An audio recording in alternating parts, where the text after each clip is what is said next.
Hello again. Welcome back to the wool room. We're in a new wool room this time. If you've watched the first two videos, we moved across the hallway into a much bigger room. So welcome to the new wool room for Wool Room Diaries, episode 3. This one's called Scour. And I say that with a blissful smile because scouring, if you follow me at all online, on Instagram, where I talk about washing wool a lot and show processes and stuff, I'm very, very vocal about how scouring is my favorite part of the whole entire process. So happy to be here to talk about it. Very happy to be here to talk about it, while also was like, oh dang, that's a big topic with a lot of nuance. Like, how do I approach this on YouTube? How do I approach this on YouTube? Because when I'm on Instagram and I'm in my stories and I'm doing my thing, it's like fleece by fleece. And when I'm on Instagram and I'm in my DMs and I'm doing diagnostics with people, right? So people show up in the DMs a couple a day who will be like, Melly, what's this at the end of my fleece? Or why did it do this? Or what do I do now? Or what happened with this? Or there's a lot of case by case. So I call it diagnostics, and I start to ask my typical questions to sort of figure out where maybe things went wrong for this person, or how this can be adjusted or fixed, or do they just have to tough it out, or can this blah, blah, blah, do I have any tips or tricks? So lots of stuff like that. And it's all very, very fleece by fleece, case by case. So to come on here and have a video called Scour, where I'm going to talk to you all about scouring, felt like a huge undertaking until I filtered it down. I was a little bit like, I'm not up for that. Like, I don't style myself as the teaching type. I can sure talk a lot. And if someone garners and gleans something from all the words that come out of me, awesome. But there is a real art to teaching. There's an art to, like, there is like that approach where you can like ease people in and you can like give them the stepping stones, building their education, all that kind of stuff. No, I can't do that. Unwilling. But I can talk about a topic that I love. And so that's what I'm going to do today. So if you're here for a tutorial, if you're here for a how-to scour, I love you. But no, I can't do that for you. What I can do is tell you what I do. And I can talk about scouring from the place, here's where I've arrived, from the place of what's negotiable and what's non-negotiable, according to me, when I'm scouring, right? So that's going to be my approach today. That's how I'm going to talk about this topic. And then at the end, I'm going to show you 3 pretty new sweaters, freshly off the needles. Because I'm very, very excited about these sweaters that were knit. And they're all gorgeous, and I want to show them off. And I told the Instagram community I was going to do a sweater try-on, and we're going to do it at the end of this. If you're here for sweater try-on, just skip through everything that's just my face until I get up and start trying on sweaters. If you're here for scouring, woohoo, let's go. Okay, so I want to open this up with a disclaimer. Oh, didn't I already do a disclaimer? No, I think I gave you my why and my approach. Now I will disclaim. If you were to go onto my Instagram and click over to where my reels are, click my reels. Top pinned reel is a reel I made months ago all about scouring. And it's pretty quick, and the caption outlines basically everything I'm going to say that I do here today and my sort of overall scope and philosophy on the topic. My view on it is all there. Okay, so you could even skip this whole thing. This is going to be the detailed chat on that. But like, it's all there. And in that, without giving a clear disclaimer, I do give one in where there are a lot of ways to approach scouring. So the point and the focus of scouring is to remove lanolin from wool. That's what we're doing. And we want to do that without felting it. Okay, that's the big challenge for people, right? To get the lanolin out, don't felt the wool. Those are the two big kind of like iconic things going on in when we're scouring, happening in our minds. We want one to go, we want one to stay nice and open and remain perfect. So to get there, there are a lot of negotiables. This is what we're going to talk about today. There are lots of ways that really respected scours, people who scour a lot and have a lot of experience and like do this commonly, do it differently. So you could buy 2 books on the topic and they might both have different thoughts. They're both getting their lanolin out of their wool and they're not felting it though, so they're both right. You know what I'm saying? You know what I'm saying? So my disclaimer is going to be that I am going to be one of those voices throwing my method or the way I do it out into the void. And for some of you, this may be very helpful. For some of you, you may move on and try and find a different voice that speaks better to what you want to do or how you like to do it or whatever else it may be. And that's awesome, because what I'd love to come out of this video is like a sense of like really encouragement where you can see why I'm so excited about it. Like where you too have like, you don't walk past that fleece barn when you're at a wool show and you do grab that raw fleece because you're like, I don't know, maybe I can do this. Like, and you can do this. You can do this.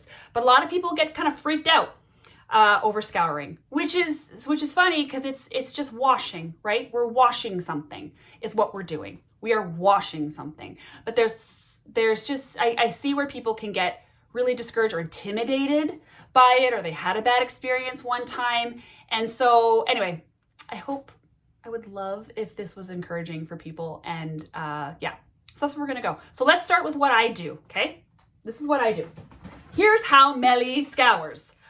Experience-wise, speaking from my experience, I've been scouring wool for almost 6 years. 6 years? Yeah, okay. So 6 years scouring wool, and I haven't always washed at the volume we wash now, but now we wash about 100 pounds a month. And we wash all kinds of wool, like literally all kinds, all breeds from all kinds of providers from Canada, North America, Australia, and New Zealand. I have yet to buy wool from any country that I didn't just list. So we get lots of wool from lots of places. We don't just buy the same Shetland from the same Shetland producer. We get Shetlands from 30 different producers. You know what I'm saying? So we're doing lots of broad experience, let's just say. And even with all of that, I had to rescour a fleece yesterday. Woo-woo! Major expert. Okay. It happens. It's okay. We'll all live. All right. So here's my setup for what I just described doing. Here's what the tools that I need to do it. This bucket. I don't know how big this bucket is exactly, but relate it to my head. Okay. And then you've got like an ish example. I got this at the dollar store. I have 4 of these. I have a pair of gloves I also got at the dollar store. These are to protect our hands from the very, very hot water and being in all of the detergents. I have a 1 tablespoon measurer. This is a part of my kit. This is a necessity. I have this big bag. This is a mesh laundry bag I got on Amazon. It is for washing sports equipment. Look at the size. Again, I don't know exactly how big this is, but that's pretty big, okay? So these come in much smaller sizes. Don't like those. I like this big old bag. So there's my big old bag. And I have a scouring agent. For me, I like to use Beyond Clean by Unicorn Power Scour. By Unicorn. Power Scour is the scented version of this. Beyond Clean is the scent-free version. The only difference between Power Scour and Beyond Clean is lavender fragrance. So I choose to use Beyond Clean. Also, this is not the size I use for my scouring. Heck no. That's like a bucket for me. They no longer make this size. I bring these with me to shows if I can like possibly low entry point coerce somebody into wanting to scour. I'll be like, look, it's not even very expensive. Try it. They make a 16-ounce bottle, which is the common one most kind of like home washers are buying. They make this huge jug with like a handle and a pump, and that one's awesome. And those are what's available to you retail. If you are washing major volumes of wool, you can actually get this monster 5-gallon trough. Awesome. You can get this just huge old barrel of scouring agent, and it's like a keg. It's like a keg of Power Scour. That's available, not retail though. That one you think you have to go right to... It'll rate to Unicorn? I think you can still get it through a supplier. Anyway, if you're interested in that, ask whoever you get your unicorn from if they can ask the unicorn people if you can have that. Okay, so that's it. That's my kit. That's my kit. Everything you see in this screen is how I scour 100 pounds of wool in a month. So, Melly, how do you scour? Well, I put my little gloves on, which I'm not gonna do for this video. And I, first and foremost, I weigh out 1 pound of raw wool. And I weigh it, and I put it in this bag, this big old bag, okay? So my wool is weighting. I'm gonna pretend I'm just doing 1 pound and not the 4 that I do. Then I take this bucket and I fill it with the hottest water that comes out of my faucet to about there. That's where the hot water comes to on my first scour, right about the middle, maybe a little bit above the middle. Hottest water for my faucet's 145 degrees. We turned up our hot water tank a little bit. That's where this goes. If you don't know how hot your water's coming out of your faucet, you can use like a meat thermometer or candy thermometer. Some people have those little laser guns or whatever, but like I'm all about easy access into this craft. So if you've already got some kind of a thermometer kicking around your house, just use that. It's totally fine. Measure how hot your water. Fill up like a mug, you know, and measure how hot your water is. So anyway, I fill it to about here. Once it's full to there, I take my tablespoon, you guys like this, and I fill it up and I measure off 1 tablespoon and I swirl it into the bucket. I do not put this in while the bucket's filling or you're gonna get 6 inches of suds, and it's super annoying to try and push your wool in through like a barrier of suds. Don't do that. So just boop in the bucket and I swirl. For my first scour, I do 2 boops. 1, 2. That's what I do. Almost on most things. Some low grease fleece, I just do 1. Those will be your Shetlands and your Icelandics, and like there's a few others that are pretty low grease, your Finns, mostly the primitives. And then, but even then, sometimes those can be greasy. Nuances. Anyway, most of the time, it's 2 for my first scour. Then I take that bag of wool that I had pre-measured, right? I got my gloves on and I stick it into the bucket gently and slowly, and I furl this over, and then I kind of go push, push, push, push, push.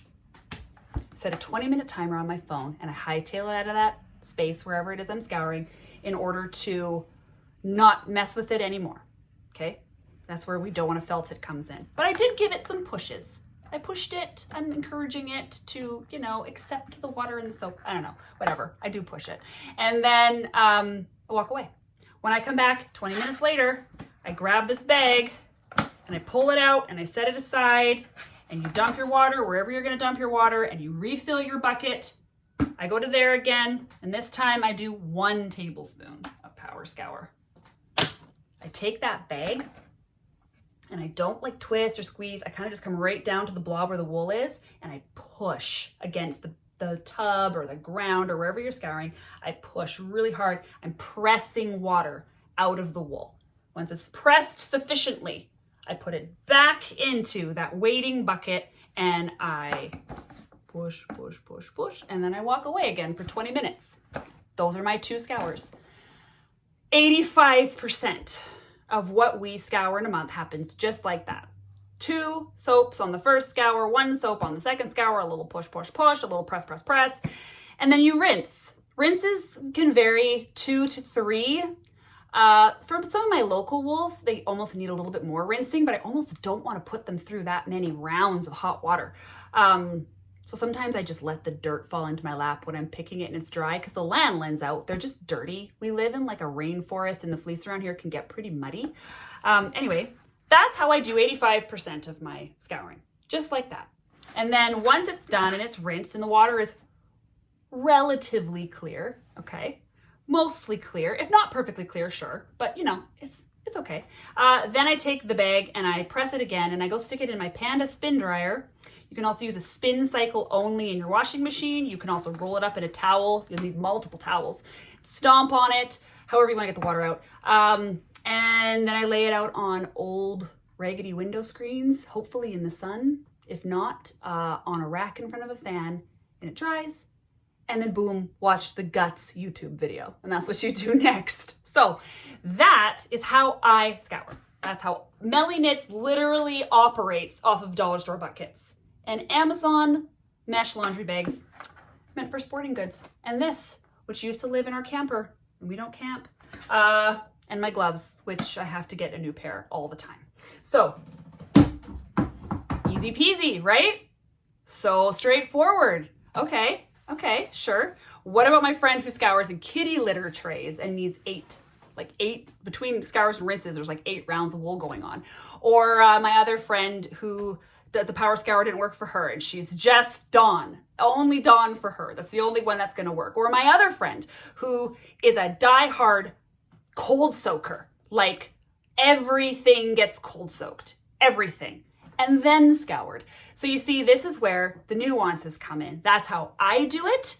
And I can list off the top of my head 8 people I know who scour very well and different than me. Now, maybe not very different, but somehow different, in some ways different. There's a few that do it just like I do it. And there's a few that, they've got their own ways and rhythms. Or maybe, they're not scouring in buckets. They're scouring in Tupperware bins. They're scouring Rubbermaids on their deck. They're scouring in the family puke bowl in their kitchen, and they're only doing 100 or 200 grams at a time. Or they're scouring like there's ways to go about this, right? And this is where we get into the negotiables and the non-negotiables. So for instance, location of where you scour, super negotiable. Are you comfortable scouring in your kitchen sink? That's where I began. I began scouring wool 1/2 pound at a time in littler bags in my kitchen sink, pushing down on it with a spatula to soak it down and whatever else. I had all these little bags where I divided all the wool up and everything like that. Some people would never, that's so gross to them, that you would ever put nasty raw wool, forbidden tea, etc. in your kitchen sink. They think that is the most disgusting thing they've ever heard of in their lives, and they will not have it. So there's also, I have a friend who does Tupperware, big Rubbermaid bins. I physically would find that sort of draining because that's going to be really heavy, right? To try and tote that around if you're dumping your bucket and all that kind of stuff. But you know what? They love that method. That works for them. They can get multiple pounds in there at a time. And so for them, that works really, really well. So your location and the size of the vessel that you're scouring in, very negotiable. How much you scour at a time, super negotiable. I do 1 pound. I have friends who do full fleece. I have friends who do 1 to 200 grams or 1/2 pound. Again, negotiable. How do you want to approach this? What works best for you? Scouring is physical. It's a physical act. It does take a toll. If I think I can comfortably do 12 pounds a day. When I get to 16, I hurt. I've done 20. Ouch, 20 hurts. So I haven't done 20 very often because it kind of wrecks me, right? It is a physical task and it's a constant task. You are constantly on a timer and you're constantly over there moving bags and buckets and tubs and all those sorts of things if you have a long scour day. So for some people, they don't want that. They just want to scour 1/2 pound here and there and just build up their clean wool supply as they go. So that's another negotiable, right? How much you're scouring. The soap you're using, negotiable. We've talked about this already. I love my power scour. Dawn was not successful for me, but Dawn is so successful for my friend in Idaho. And so find the one that works for you. It's totally okay if it's not the one that works for someone else. It's fine. Is it getting the lanolin out? Is it affordable? Is it the product you like to use? Do you feel good about it environmentally? There's all these things to consider with all the options that are out there and available to us as scouring agents. So again, that one's negotiable. I'm not going to sit here on a hill and die hard my power scour. I'm not, because I have super experienced friends and it doesn't work for them. And it could be the water in their area, hard water, soft water. That can make a real big difference for people scouring. I tell some people that I just do 2 scours on average and they're like, what? How?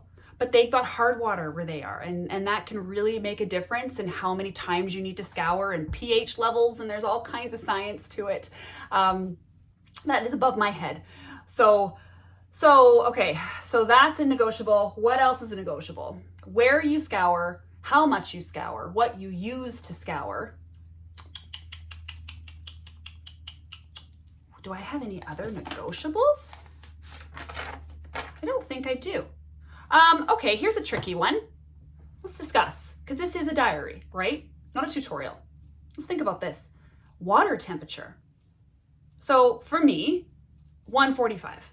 That's where I am for my water temperature all the time. With the exception of rams, I go hotter. I get a kettle. We pour hot water into those buckets before we put the wool in there for ram's wool. And just based on our experience we've had with getting those suckers clean. And here's a weird one. Anything from New Zealand.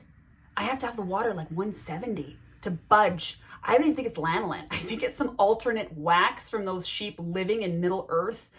New Zealand's all pasture raised, right? Like grass fed. The whole place is grass fed. Their dairy, everything, their butter, it all comes from grass fed animals. Their sheep are grazing too. And I wonder if that has some kind of like super like impact where the wool is so beautiful, but like there's some property in there outside of lanolin, some kind of wax that's like hard to budge. We found that out the hard way. So now we know, and we approach with just boom, we add extra hot water. So, okay, other interesting fact for this one, or discussion point for this one, is I bought 3 fleece from a new to me producer, reputable, like honestly, great reputation, beautiful fleeces. They sell tons every year. They're known, they're great. Theirs came with a card in it on like how to scour their wool. And it said on this card, do not go over 120 degrees. Don't do it. You're gonna wreck the fine wool. I was like, what? I don't think I can get it clean if I didn't go over 120 degrees. But like, interesting, right? Because they're obviously having wild success with wool under 120 degrees, or they wouldn't say that. And I'm having to bump up my wool temperature to 170 to clean certain fleece, but for the most part, I live at 145. And I'm sure there is like scientific data out there that actually has like, chocolate has like a melting point. And so milk chocolate's like tempered to melt at like body temperature. So it hits your mouth, it melts in your mouth. Lanolin's got to have a melt point, right? Whatever that is, budges for me at 145. But you'll see people boiling water on their stove. They only clean their wool in boiling water, or like simmering water. You don't want to boil it and felt it. So to me, temperature is an interesting conversation because I know what works for me could be different than what works for somebody else. Are we all getting the lanolin out? Yes. If it's yes, it's yes. Then are we all right? Yes. Like that's one of the interesting parts of talking about, that element to it, like temperature. Agitation. Agitation's big no-no, right? No. We don't like to agitate. We do not agitate wet hot wool. We get felt. What about a down wool though? Like those don't really felt. I beat the heck out of my down wools when they need it and when they're in the tub. I literally, I had this one in the tub last month. Fought for my life with that fleece. That fleece was so dirty. It was so dirty. Not very greasy. Dirty. I ended up moving it. I took the bag that it goes in and laying the pound out as flat as I could at the bottom of the tub and actually hammering it with my fist, trying to break out this dirt. Oh, my cold soaked friend is going to listen to this and be like, well, Melly, maybe if you cold soaked that fleece. So no, we don't agitate. I definitely would not agitate anything. I wouldn't even push down. Remember when I showed you guys this kind of motion that I do where I push.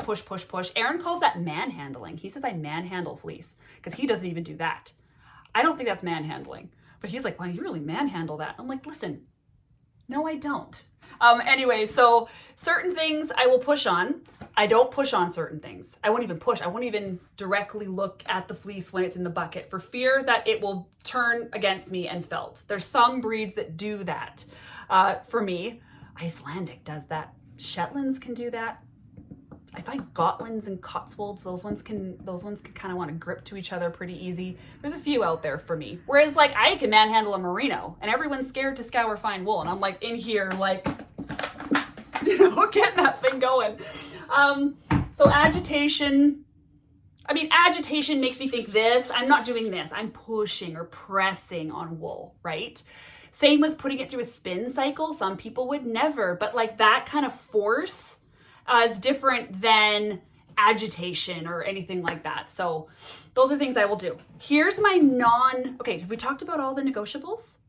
Location, water temperature, water volume, soap you use, the vessel. I think we got it. Okay, I have a non-negotiable. Weight and measurement. Non-negotiable. Non-negotiable. Here's why. Okay. I have a blob of wool. First of all, I eyeballed it. I just eyeballed it. It looked like a pound. What's that? I mean, if I hold a pound of Gotland in my hand and a pound of Merino in my hand, those are extremely different pounds visually. One's going to be about this big, like an ostrich egg, okay? And the other one's enormous, like a beach ball. They're each a pound though. So eyeballing is already okay, but let's just say I eyeballed it. And then I kind of went like that with the soap, and like it looked sudsy, so we're good. It's sudsy. Yeah, it's good, it's good, it's good. This and this and this. Oh my gosh, Melly, it's felted. Oh no, Melly, it is greasy. Why is it still greasy? How much did you start with? Oh, I don't know. I eyeballed it. How do we correct? How do we tweak? How do we, if we don't have like a known start point? Okay, so like that, the beginning where here's the data that I totally have. I know this breed, or unless it's a burn pile, but whatever. I know I have wool, all right? And I've got this much wool. And I put it in water with, which we've already determined can be variable temperature, with this much soap. And it came out so sudsy. It was so much, like it was, I had to rinse it like 8 times, it made me overhandle the wool. Did I just ruin everything? Well, next time, I guess I better use less soap, right? But how much less do I use if I didn't measure it in the first place? So this is why, to me, weight is non-negotiable. I think you have to know what you're working with to learn and to tweak when issues arise. So, okay, I washed 3 pounds of axle yesterday, and I did 3 scours. I did double soap for the first scour. I did 1.5 tablespoons for the second scour, and I did 1 tablespoon for the third scour. When I tell you I almost never third scour, I almost never third scour. And I thought, that's gotta be it. It's gotta be good, we gotta be done. And I pulled him out, and I put him through the spin cycle, and my water was looking pretty clearish, but also kind of not. And I put him out back to dry, and I went out to check on him 3 hours later, and I'm like, dang it, he's still greasy. Shoot, okay. So I still had 2 or 3 pounds left to scour though. So those initial pounds got to come back up for 1 more scour. We did him yesterday, and now he's great. He's completely clean. Holy greasy fleece though, right? And then now when I'm going to scour the next 3, I know to use more soap. And so that I'm not going to go back and do all that extra work. Also, what does this tell me? Okay, so when I opened Axel's fleece, I did 2 yesterday that were very, very fine. Axel's 20 microns, and then I did a Stites-Off that was Feldman, and he was, I don't know, I don't actually know his micron. Fine, a little stronger, maybe 22, 23, I don't know. I'm gonna just guess. Both fine wools, both coated, both really crimpy, etc. But when I opened Feldman, he felt just very much like, you know, what I kind of expect was very typical to me when I open a fleece. And when I opened Axel was stiff. Very stiff and like tacky, sticky on the fleece. And I thought right away, and I know it's a ram, so there's some different hormonal things going on with rams. And so I was like, okay, that's not bad. Just this tells me something. I've now taken in information based on that. So already I knew I was going to do a third scour. Just looking at that raw fleece. This comes in with experience too, right? So don't feel like you have to know all this right off front. But I knew right away I was going to have to come in with a third scour. I didn't know I was going to have to do 4. There's only been 1 other sheep in history. Her name was Antoinette. I had to scour her so many times. She lost 53% in the tub. In the tub. We on average from raw to finished are about 30 to 35%, sometimes even less. I'm talking it's been carded. Okay, like we got carder tax taken out of that. We're still coming out there. Hand processing is really gentle and you keep a lot of the fleece and blah, blah, blah. To lose 53 in the tub alone is wild. So I'm wondering about Axel now. I'll report on Instagram when I know, but like, I'm curious, right? Gorgeous fleece. Gorgeous fleece. Like, absolutely stunning. But like, that informed me. And then I knew I needed to go in with more soap. I found out after my first round, even more soap than I thought. So now when I'm coming back for the rest of his fleece, I'm coming in strong. I have lots of information. I know what I'm doing. How would I have known to adjust any of that if I did not have some type of base point of knowledge and information, right? All of this to say, there's other aspects that could have come in. Maybe I needed to add a kettle to him. He is a ram. I probably should have done that. And you know what? Get that temperature up. I keep talking about how we put the temperature up for rams and I didn't for Axel. So maybe I'll put that in there. Maybe you think I'm crazy that I put the temperature up for rams. Maybe you've been washing wool for 20 years and you're like, Melly, I have never had an issue washing a ram versus a ewe. We do. So we put the water up, the temperature up. Anyway, so to me, weight is super important. And especially when it's going to be diagnostic stuff, like I get in my DMs all the time and people are coming in with why did it do this? And what's this on the tips? And what happened here on the ends? And why did this part felt? And why is it still greasy? And we do we deduce the issue, and it always comes back to what did you start with? And so sometimes they know, and people are like, I started with 1 pound and I did, this and this. And I'm like, okay, too much soap, or okay, more soap, or oh, how hot was your water? And like, there's certain aspects I'll ask about. It's really hard to do that when we don't actually know this information.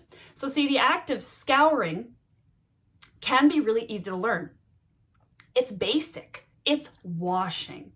We call it scouring because it's special washing, but like it's washing. We're washing something. And it's just learning how to wash that thing. And the more information we have, the better. So I guess that's why I put weighing and knowing how much of your ingredients you have, to me is very, very important. So that's my non-negotiable. Okay. So we talked about negotiables. We talked about non-negotiables.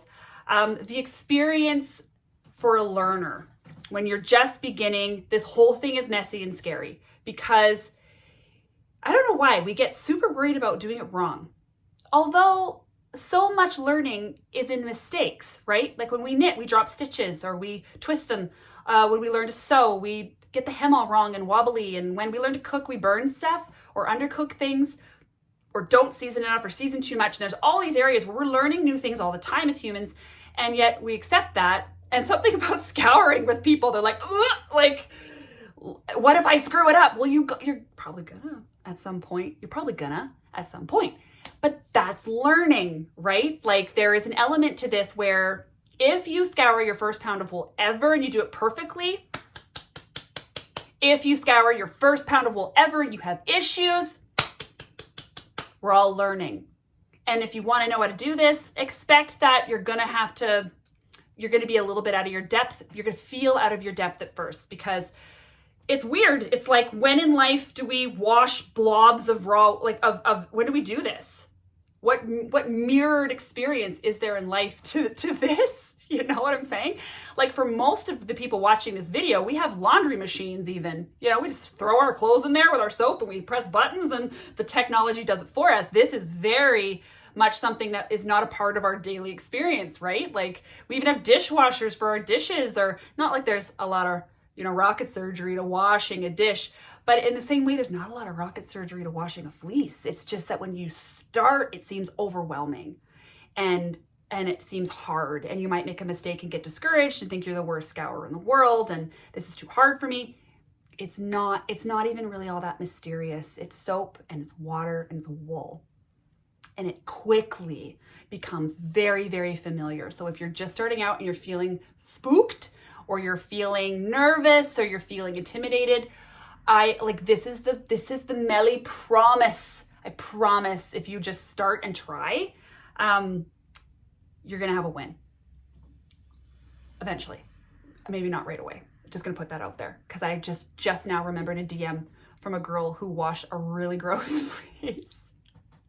It was like super moldy, crusty, and she didn't have a win. But that was the fleeces. That was the fleece. That was learning about what kind of, that one probably should have gone to the burn pile, you know what I'm saying?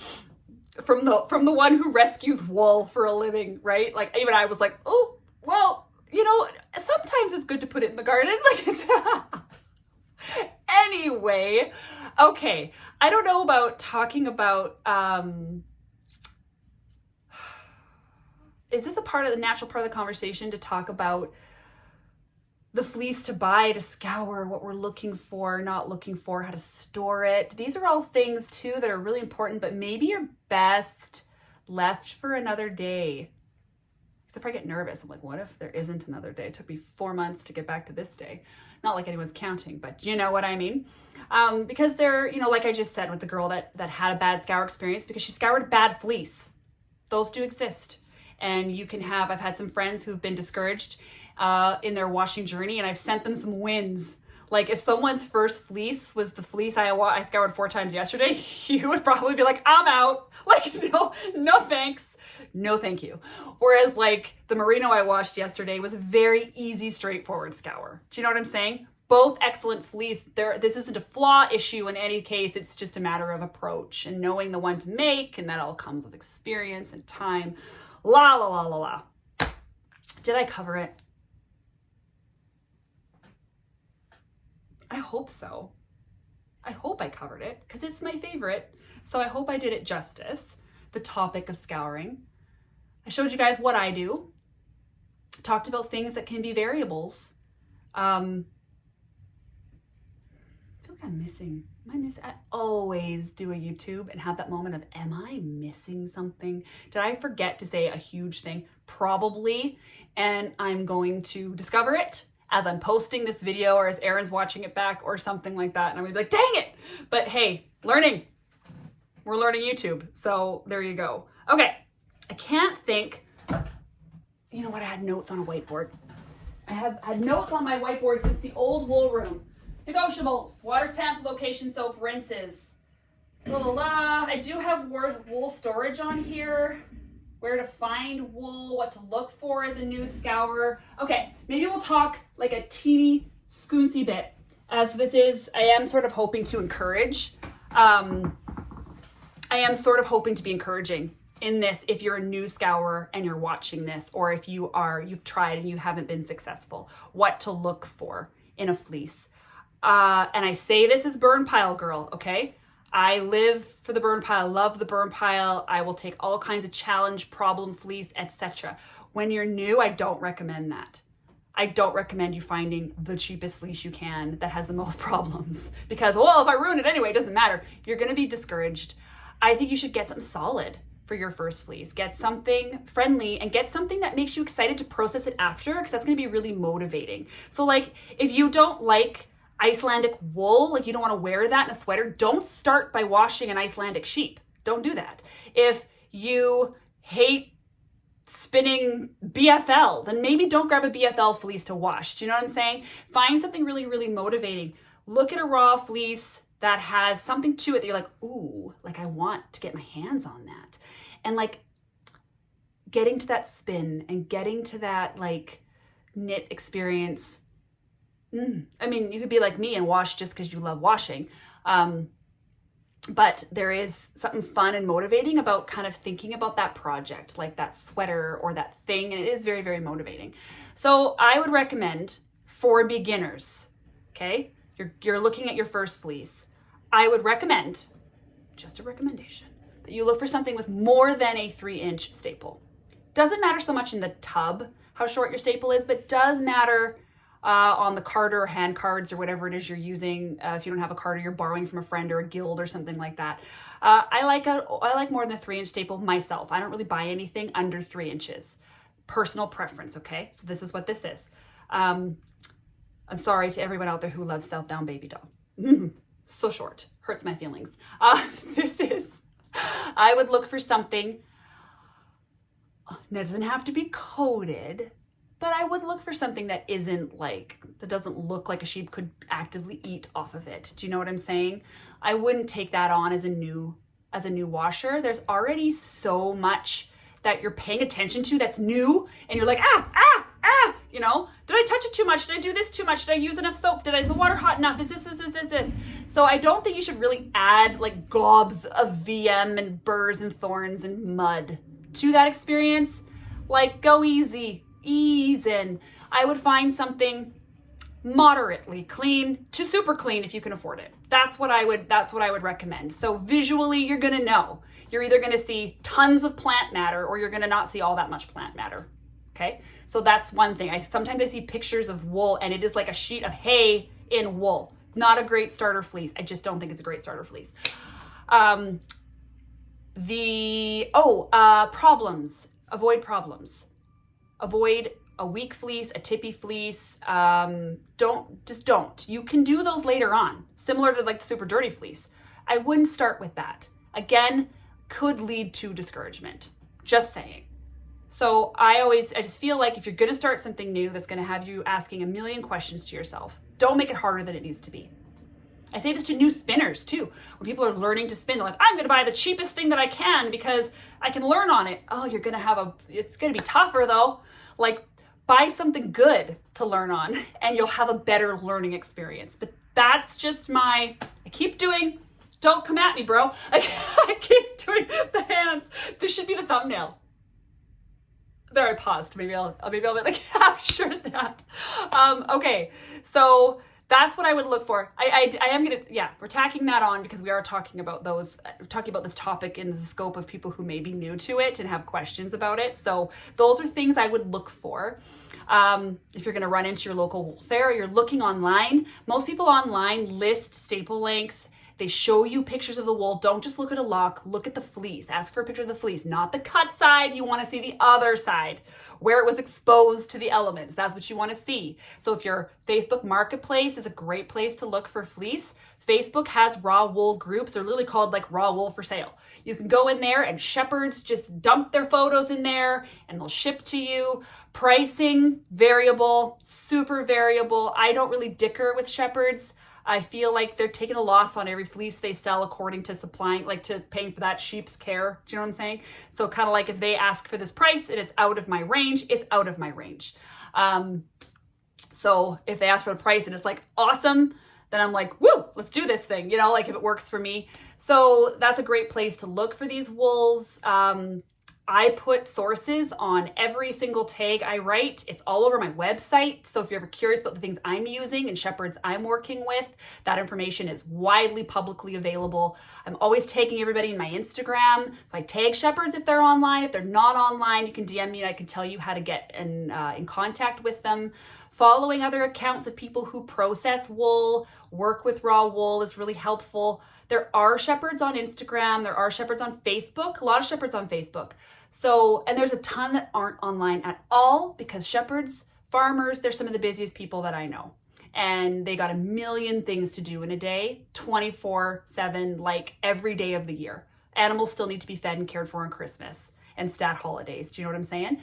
So sometimes they're not easily accessible, but there's contacts. Anyway, that's all I can say about what to look for and how to find it. I think I've exhausted the topic. I think that might be all the information that I have for this video. I'm gonna try on some sweaters. Okay, so if that's it for you and you were here for Scouring, bye. I love you. I'm gonna try on some sweaters. You guys wanna see what I knit? I'm gonna show you what I knit. Okay, here we go. I got my favorite high-waisted pants on and I put on a little tank so that way I could conceal it beneath the sweater. So first of all, I'm gonna show you the sweater that I did not knit, okay? But it's for me. So this was knit as a sample for Knit City because I had yarn milled. The yarns are called From the Wool Room.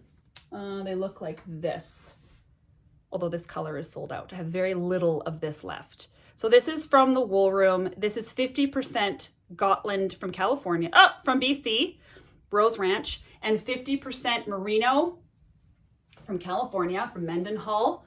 They appear in our shop all the time. So I had a yarn milled at our local mill, Shelterwood Fiber Mill. And my friend knit me a sample because I was bringing the yarns with me to Knit City to introduce them to the world. And this was the sweater to do it. Check me out. Hot dang, am I right? Hot dang. So my Thursday friend knit this. This is the size 1.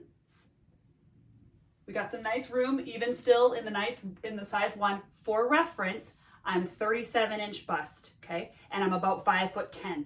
And yeah, that's what I am. I guess we just need bust measurements, right? When we're doing stuff, like no one needs to know like my dress size or whatever. 6 to 8, pants and dresses, okay? So I love how this fits.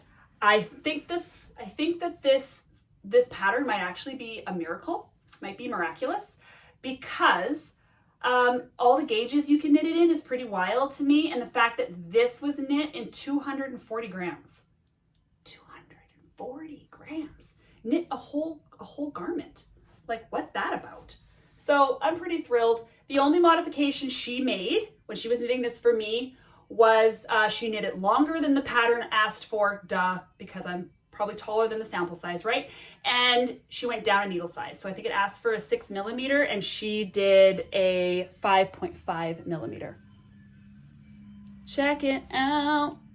Okay, so that's finished object 1, knit for me as a sample by my Thursday friend. Thank you ever so much, Melody. Okay, next one is this.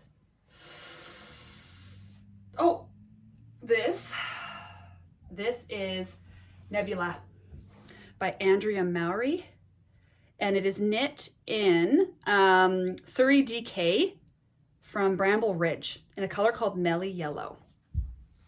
I asked Megan if she could dye me a color that looked just like really intense stomach acid, like bile. and she nailed it. Look at this color. Oh, it's so good. And the yarn is so soft and so smooshy and floofy and everything else. So, okay, here's this one. Here's the deal with Nebula. So, Andrea in her sample is wearing this and it's sitting on her kind of right about where mine is, maybe a little bit shorter. And so I asked her, I'm like, okay, so I think she's like 5'5". Where do I add length? Because you start out, it's bottom up, right? So you start out with here, you do your bottom hem, then you work these short rows, real simple to get this back dropped down a little bit. And then as you can see, the shape comes up like this, right? Like it comes up kind of like a V, a gentle sloping V shape. And you do these sort of incremental increases. So did I need to start doing some math to get my increases right? And she said, no, I just needed to finish the increases. And then it says knit till it's 9 inches long. And then you start splitting for your sleeves. I knit till it was 11 inches long. Otherwise, I had gauge, I used the needles that were recommended, and I followed every single instruction. I just knit it to 11 inches instead of 9 inches. Can we take a peek at the details? Isn't that a pretty shoulder? Isn't that a pretty little cuff? There's a long sleeve version of this too. Kind of want one now. I wondered if I'd want one. Now I want one. But like, oh, that's very pretty. It's very cozy. That's very, very cozy. That's super cute. Okay, I knit the size 3, which gave me like 18 inches of positive ease. Kind of freaked me out when I saw 18 inches. But look how it sits. It doesn't sit like a big balloony thing. It sits really nice. It's actually really really pretty. Where I'm seeing that 18 inches really is, there's like gobs of knitting back here. There's it's a lot to get that kind of fun, floaty, flowy, loose feeling. But anyway, 10 out of 10 knitting experience. Loved knitting with this yarn, loved knitting this pattern, and would absolutely like to do one again. So there's my Nebula. Okay, now for my final knit, we have the Felix pullover. I've had this one in my Ravelry favorites for a lifetime. Why? I've never knit it, I don't know. This is a me knit through and through because it's on fat needles, and so it goes super, super fast, and it's in a heavyweight yarn. It's in a Aran weight. Behold, I knit this in 8 days. 8 days. So there it is. I can't remember the size I did, whatever size it was, it gave me like 6 inches of positive ease is what I'm wearing. It's your basic raglan. It's a basic raglan but the raglan is done with these absolutely beautiful eyelets. And I just can't get over how much I love that and how much I love this neck. What is this? What do we call this? Like a boat neck? Is it like a crew neck? What is that? Why is it so pretty? Look. Okay, again, got gauge. I used the recommended needles that the pattern asked me for. I did everything it said. It's top down, except I added more length again. So it was something like knit to 10 inches, and I went way past that because I kept kind of trying it on. I think I added 3 extra inches. I probably could have done 1 more inch just for preference. I wouldn't wear it with these jeans. I don't really love the color combo there, but you know what I'm saying? Like this would be super cute if you knit it to where it said and wore it like over a dress, but I don't really do sweaters over dresses much, so I wanted it for jeans. We cute.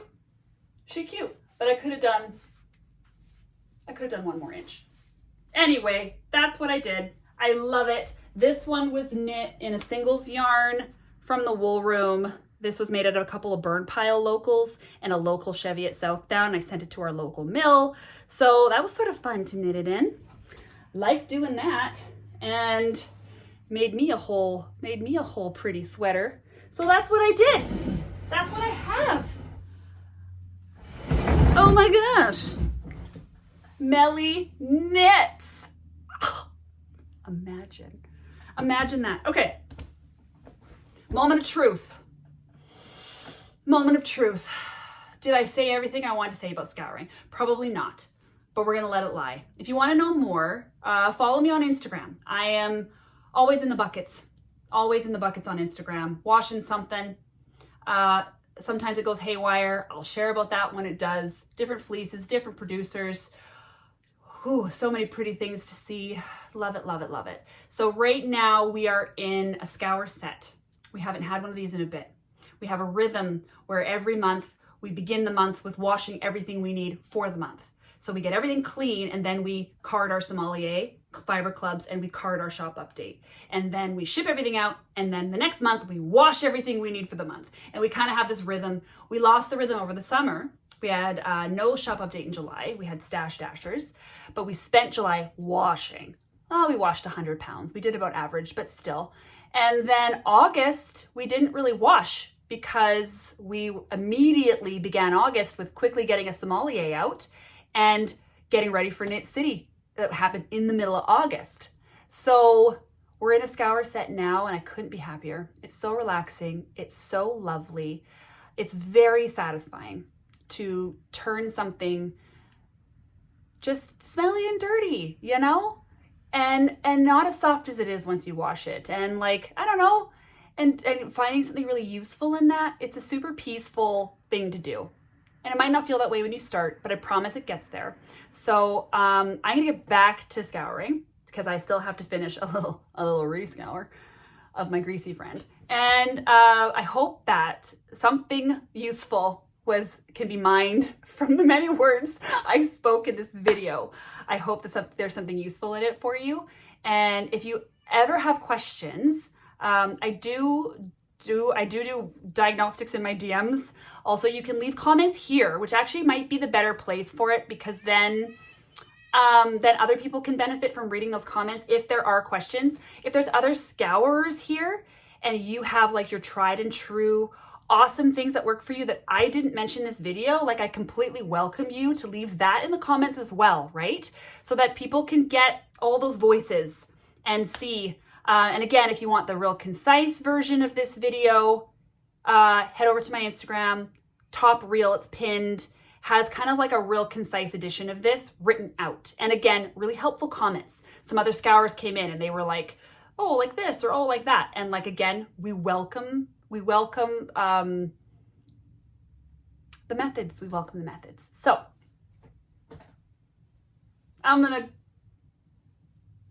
yeah. I think that's it. I think that's all I got. Okay. Melly out. All right. Kisses.